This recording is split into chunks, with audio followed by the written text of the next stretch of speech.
Narito na ang mga trending na kwento sa mundo ng social media. Altar Boys na isang parokya sa Pampanga umabante sa championship round ng parish-based Mobile Legends tournament.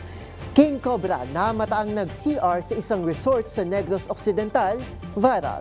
Orchestral concert para sa global hit anime series na Attack on Titan itatanghal sa Manila sa 2027. Bagong species ng insekto natuklasan sa La Mesa Watershed. Typographical error ng Tagalog sa isang school stair sa Australia. Kinatuwaan online. Humanoid robot monk sa South Korea. Pinasinayaan kasabay ng paggunita ng kaarawan ni Buddha sa May 25. At Sash na Laparan, nakatanggap ng indecent proposal. Social media star, inalok ng mamahaling kotse.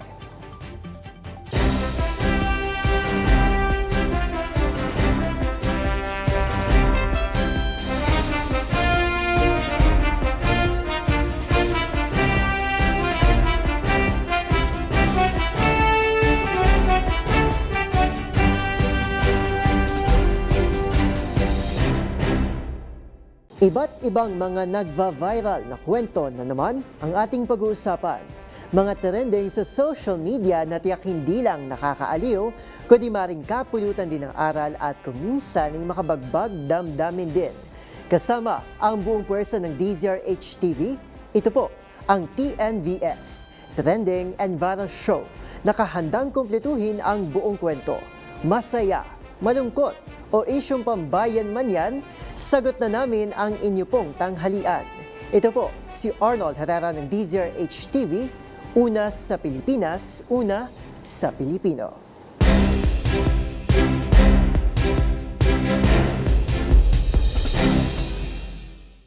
Para sa ating unang trending story sa tanghaling ito, #Blessed by the Lord. Mula sa paglilingkod sa harap ng Panginoon, ibang laban naman ang nakatakdang harapin ng Altar Boys na ito. Pero hindi sa loob ng simbahan, kundi sa loob ng mobile games. At tila hindi naman sila binigo ni Lord dahil ang grupo umabante na sa championships. Ang mga detalye alamin sa aking report. God moves in mysterious ways. Tunay nga namang #Blessed by the Lord ang 5 altar servers na ito sa Apalit sa Pampanga.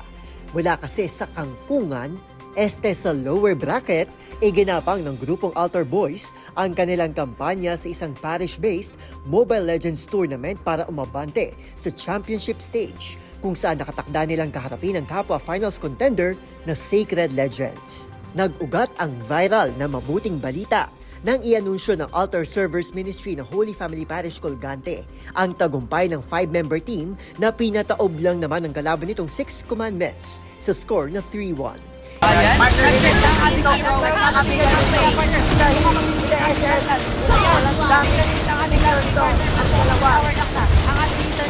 Partner, matatapos na ba dito ang ating game? Pero mukhang hindi. Nakabawi dito ang ating commandments at mukhang maliting na naman dito si Abigyan. Doon, grabe. Ito ang panalo na nagdala sa Altar Boys sa finale stage ng pilot season ng Ministry of Altar Servers Singkasikan 2026 Tournament Series. Ang mga batang-bata pa na Altar Boys, hindi lang mukhang kagalang-galang sa mga suot nilang puting alba.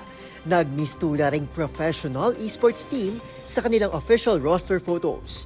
Tampok din ang kanilang mga roles. May nakatoka sa experience, gold at mid lanes. At syempre, hindi rin pwedeng mawala ang jungler at roamer ng pangkat.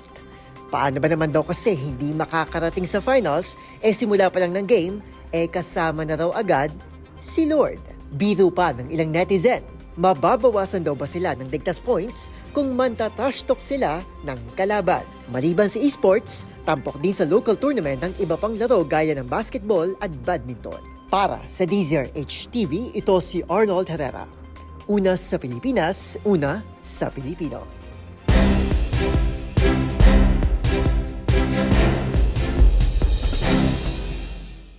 Sa ating susunod na trending story, agaw pansin sa social media ang isang wild animal na namataan sa CR. Yan kasi ang bumungad sa isang netizen matapos itong magbanyo sa isang resort sa Negros Occidental. Ang mga pangyayari tutukan sa report ni Mika Ariara. Kapag naririnig natin ang terminong wild animal, madalas takot ang ating nararamdaman. Pero ibahin natin ang pangyayaring ito sa isang resort sa Negros Occidental dahil may isang Philippine King Cobra na nag-CR. Natagpuan kasi ang ahas sa loob ng inidoro nang pumasok ang video uploader na si Dranlev Teodoso. Aniya, new fear unlocked dahil paano na lang kung hindi agad ito napansin. Agad namang umaksyon si Teodoso at tumawag ng staff ng resort na humingi ng tulong sa Department of Environment and Natural Resources upang mahuli ang King Cobra. Ayon naman kay Park Superintendent Gina Gerangay, hindi ito endemic sa lugar at posibleng nagpapalamig lamang dahil sa init ng panahon. Samantala, kinaaliwan naman ito ng mga netizen at nagbuhos ng kanilang mga reaksyon online. May isa pang nagbiro na napagamit siya ng arenola matapos mapanood ang video. At bagamat cute raw ito para sa iba, delikado pa rin ito kung mangagat. Sa huli, ang nasabing video ay hindi lang kinaaliwan ng netizens, kundi nagpaalala rin sa lahat na sanayin ang pag-check ng paligid. Para sa DZRH TV, ito si Mika Ariar, una sa Pilipinas, una sa Pilipino.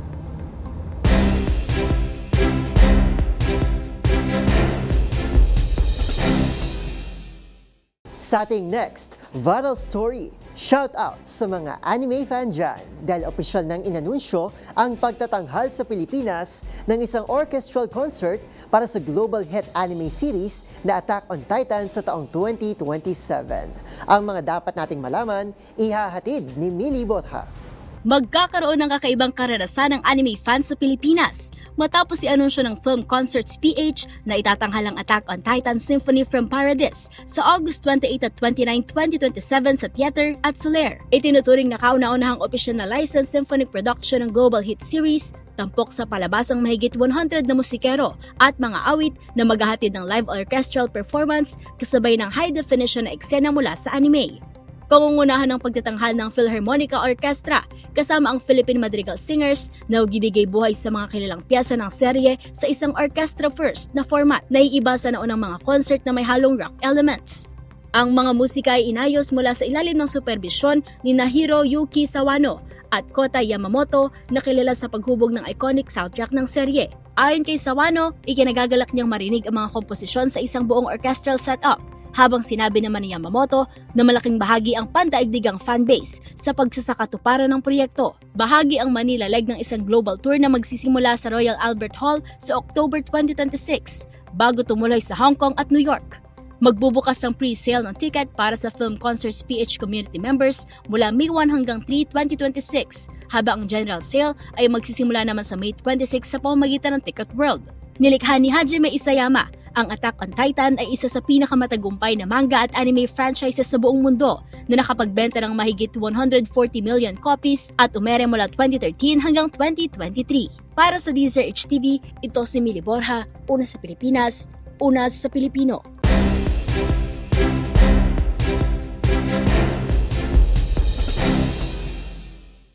Samantala, para sa ating susunod na kwento, isang panibagong species ng insektong stonefly ang natuklasan sa loob ng La Mesa Watershed Reservation. Ayon sa Department of Environment and Natural Resources o DENR, patunay ito na buhay ang maayos na biodiversity sa lugar sa gitna ng patuloy na urbanisasyon. Ang buong detalye sa report ni Rovic Manuel.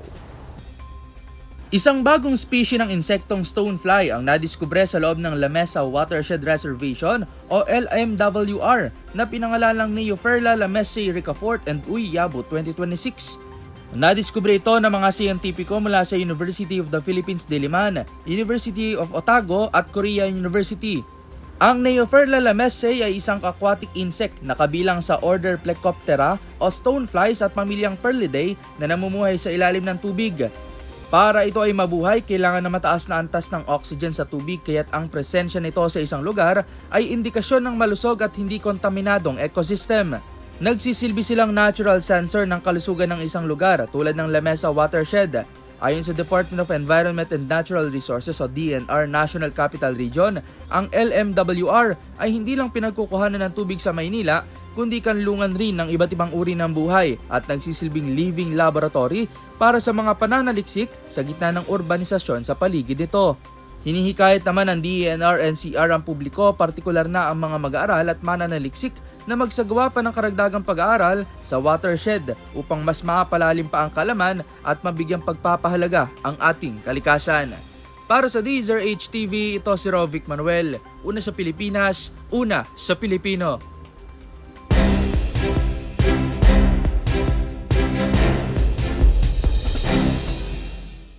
Sa iba pang balita, laugh trip ang hatid ng isang picture nito online, tampok ang isang school staircase sa Australia matapos ang wrong spelling sa salitang kamusta. Ang napagpalit kasi mga vowel ay nakabuo ng isang salita na may kakaibang kahulugan para sa mga Pilipino. Panoorin ang report ni Dustin Bayog. Kinatuan online ang isang typographical error sa isang staircase sa isang eskwelahan sa bansang Australia. Makikita kasi ang mga direct translation ng ilang lingwahe sa salitang kamusta o hello sa wikang Ingles. Pero ang sanang kamusta o kumusta na tamang translation nito ay namali sa naturang hagdan. Ang nalagay kasi na translation ay may ibang kahulugan sa wikang Pinoy na may kinalaman sa pagtatalik. Agad ito nag-trending sa ibang social media app na in-upload noong April 21. Samantala matapos pag-trending ay napag-alaman na ito ay mula sa Parramatta Public School sa bansang Sydney, Australia. At ayon sa isang international media outlet ay nabago na ang naturang typo error at humingi na paumanhin ng paralan sa sinamang hindi natuwa sa naturang pagkakamali. Para sa DZRH TV, ito si Dustin Bayog, una sa Pilipinas, una sa Pilipino.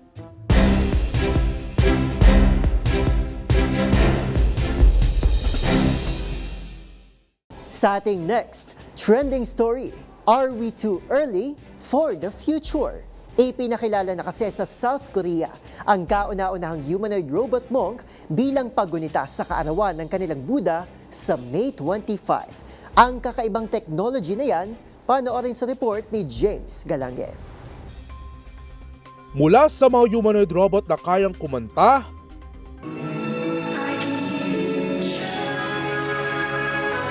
sumayaw, to busting a move and serving up drinks. at higit sa lahat gumawa ng mga gawaing bahay gaya ng pagluluto, pagpaplansya ng mga damit at paghuhugas ng pinggan. Ibang klaseng technology advancement naman ang ginawa sa isang templo sa South Korea kung saan ang naturang moving robot ay isang Buddhist monk. Yan ay matapos idaos ang isang pagdiriwang para binyagan at maging ganap na monghe sa ilalim ng Hogya Temple sa Seoul.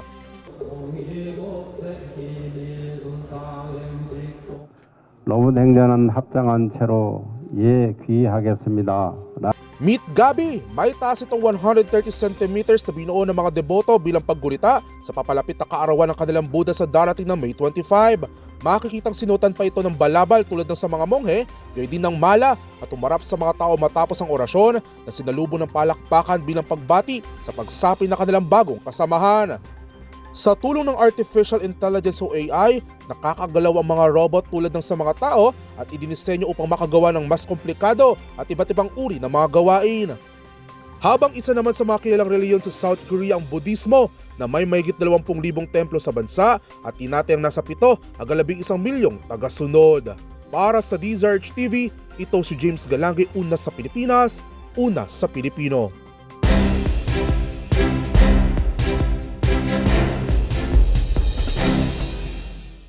At sa ating trending showbiz balita, hindi lahat ng offer, blessing. Yan ang matapang na pahayag ng social media personality na si Sashna Laparan matapos makatanggap ng indecent proposal. Kung ano ang inalok kay Sashna kapalit lang daw ng isang dinner date sa report ni Showbiz Angel. Nilapag ng social media personality na si Sashna Lapara ng screenshot ng natanggap na indecent proposal. Sa naturang email, mawawasang may tinatawag na boss ang naturang sender na nag-aalok daw ng mamahaling brand new car sa content creator. Pinapipili pa nga ito sa dalawang modelo ng sasakyan, isa'y black at isa na may kulay puti. Ang kapalit, dinner date lang daw and a night. Ayon kay Sashna, isa lang daw ito sa maraming indecent proposals na kanyang natatanggap.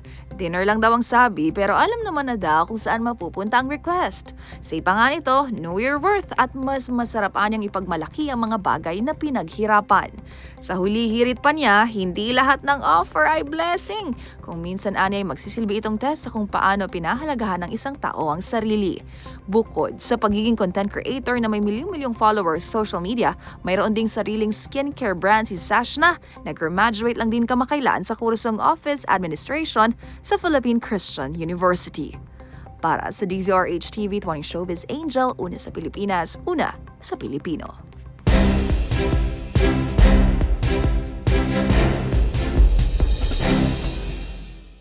At yan na po ang mga kwentong kinagiliwan, pinusuan at gumawa ng ingay sa social media.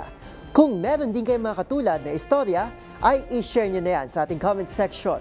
O di naman kaya, ay itag nyo kami sa TikTok at DZRH News. Maraming salamat po sa inyong patuloy na pagtangkilik sa ating programa.